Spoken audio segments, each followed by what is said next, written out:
pagi anak-anak ibu semua. Iya, apa kabar hari ini? Oke, semuanya dalam keadaan sehat ya. Sebelum kita mulai pembelajaran kita hari ini, ada baiknya kita melakukan kebaktian dulu. Ayo, siapa yang pimpin doa? Oke, setelah kita melakukan kebaktian, ibu akan mengecek kerjaan siswa-siswa ibu dulu ya. Dan sembari ibu melakukan ngecek kehadiran kita, ayo dipersiapkan dulu bukunya, dibaguskan dulu tempat duduknya, ambil dulu sikap untuk siap dalam pembelajaran. Kota kelas siapa yang tidak hadir? Oke, semuanya siap. Semuanya hadir ya anak-anak ibu. Anak-anak ibu harap anak-anak ibu semuanya tetap semangat dan siap untuk melakukan pembelajaran. Karena dengan belajar kita dapat mencapai atau menggapai cita-cita kita. Oke. Hari ini kita akan belajar tentang dampak globalisasi terhadap kehidupan masyarakat. Tapi sebelum itu, ibu akan mempertanyakan dulu. Siapa yang masih ingat materi kita minggu semalam? Ya, materi kita adalah tentang sistem pemerintahan Indonesia. Ibu harap semuanya nggak lupa ya, harus diingat ya. Oke. Setelah pembelajaran hari ini, ibu harap anak-anak ibu bisa mengerti apa itu yang dimaksud dengan globalisasi, apa dampak-dampaknya terhadap kehidupan manusia atau kehidupan masyarakat, dan dapat mengambil sikap yang baik untuk dampak globalisasi itu sendiri. Oke, anak-anak ibu siap untuk melakukan pembelajaran? Iya, semuanya siap ya anak-anak ibu. Sebelum kita masuk terhadap dampak globalisasi, ada baiknya kita mengetahui tentang pengertian globalisasi itu sendiri dan penyebabnya. Jadi, apa itu pengertian globalisasi?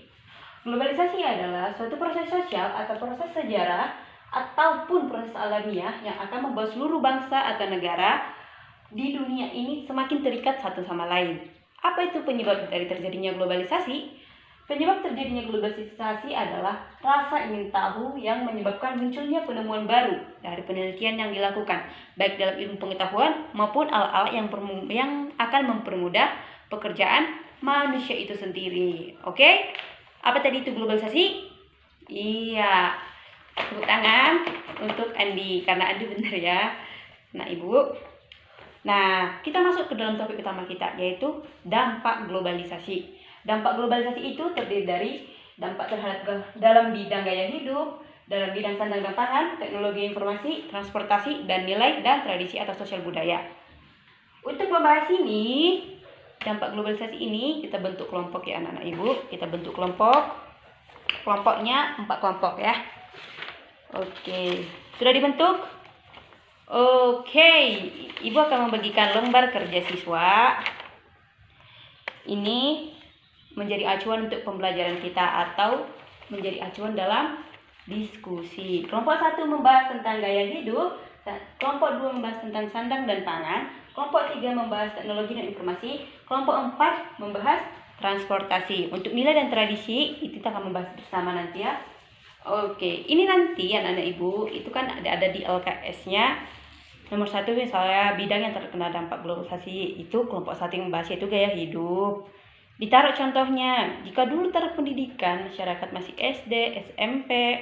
Nah, sekarang masyarakat telah berlomba-lomba untuk memiliki pendidikan yang tinggi. Apa itu manfaatnya? Itu, pendidikan yang tinggi bisa memperluas wawasan. Sebab dengan kuliah, bahkan sampai ke luar negeri, kampus kesempatan untuk mengetahui banyak hal. Dampaknya ini apa tuh? Dampaknya baik atau enggak gitu. Ditulisnya anak-anak ibu, baik dan tidak.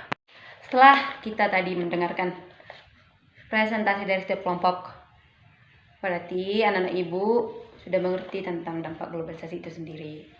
Anak-anak ibu, terima kasih untuk yang telah aktif dalam pembelajaran ya, untuk diskusi yang memberikan pertanyaan.